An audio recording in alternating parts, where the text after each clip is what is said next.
Selamat berjumpa kembali dengan kami, channel Film Legenda Nusantara. Dalam channel ini, kami akan menyajikan cerita-cerita legenda, cerita-cerita sejarah Nusantara, kejayaan Nusantara. Semoga kita semua akan menyadari bahwa negara kita, Nusantara, adalah negara yang sangat luar biasa. Salam NKRI. Kemelut Blambangan bagian 68.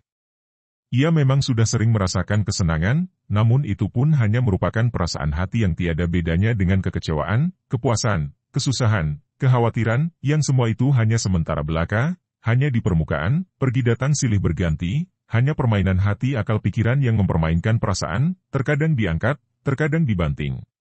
Akan tetapi saat ini lain sama sekali. Tidak ada lagi Maya Dewi, tidak ada lagi kakek petani, yang ada hanya dua insan, dua manusia ciptaan Gusti Allah di antara segala ciptaannya yang lain di sekeliling mereka, sejauh mata dapat memandang, sejauh pikiran mampu menjangkau. Inikah bahagia?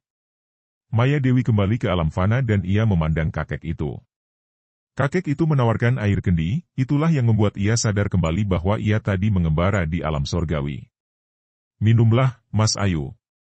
Air kendi ini segar sekali dan bersih karena aku mengambilnya dari sumur, bukan air kali.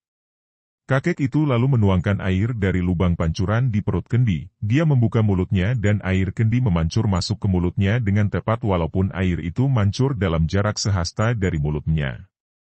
Maya Dewi sampai menelan ludah melihat betapa kerongkongan kakek itu bergerak-gerak ketika menelan air. Begitu segar dan enak. Maka ia pun menyambut ketika kendi diserahkan kepadanya. Tentu saja minum air kendi bukan merupakan hal asing baginya, jari-jari tangan kanannya mencekik leher kendi, lalu ia menuangkan air ke dalam mulutnya seperti yang dilakukan kakek tadi. Tanpa malu-malu ia membuka mulut lebar-lebar agar air kendi tidak sampai tumpah. Dan bukan main nikmat dan segarnya.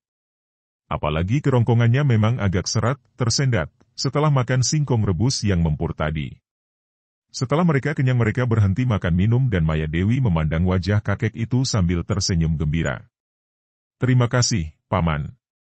Singkong rebusnya lezat sekali dan air kendinya segar bukan main. Wah, Mas Ayu. Aku hanya dapat menyuguhkan makanan dan minuman desa.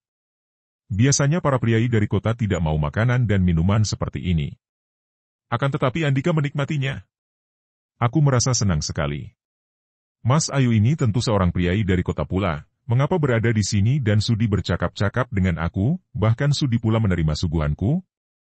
Ah, Paman. Aku bukan priai. Aku orang biasa saja. Namaku Maya Dewi dan aku sedang melakukan perjalanan. Maya Dewi berhenti sebentar dan mengamati wajah kakek itu, hatinya sudah merasa tegang dan khawatir kalau kakek ini sudah mendengar nama busuknya pula dan lari ketakutan. Akan tetapi ternyata tidak.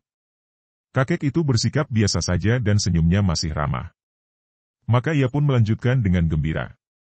Andika tentu seorang yang berbahagia, Paman.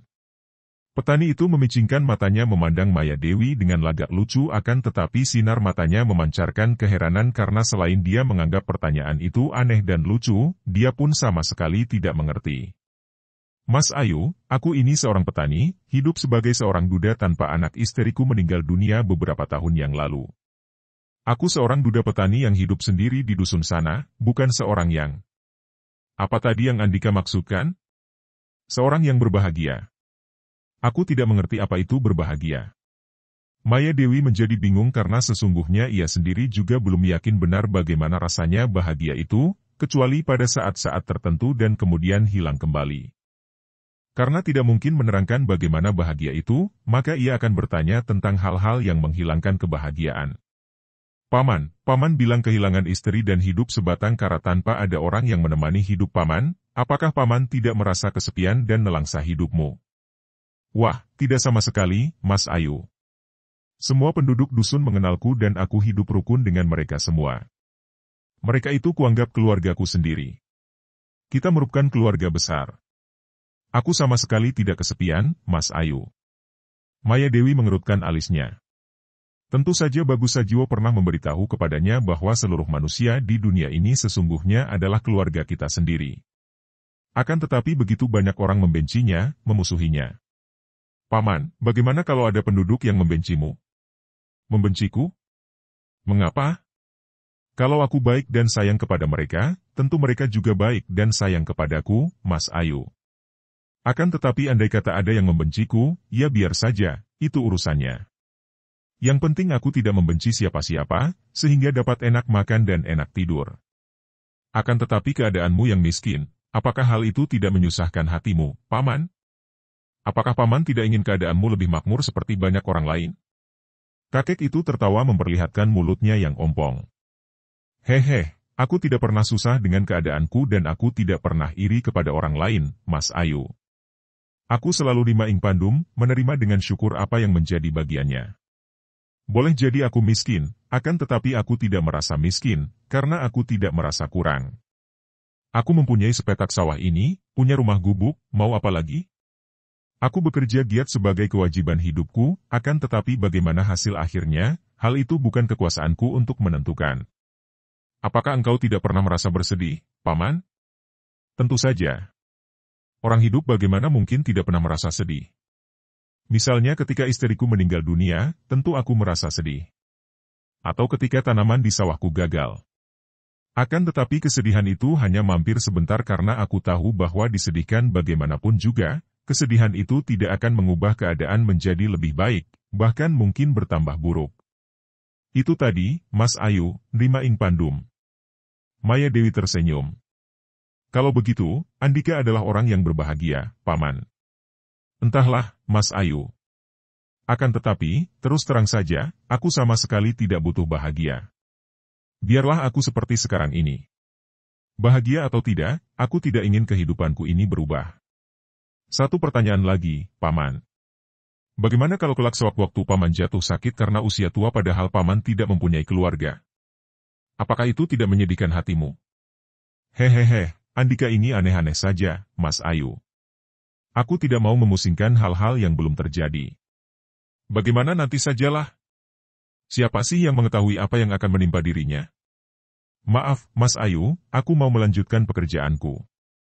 Petani itu bangkit berdiri dan Maya Dewi juga bangkit berdiri. Terima kasih atas keramahanmu, Paman. Engkau baik sekali dan aku yakin kini bahwa Paman tentu seorang yang berbahagia, walaupun miskin dan hidup sebatang kara.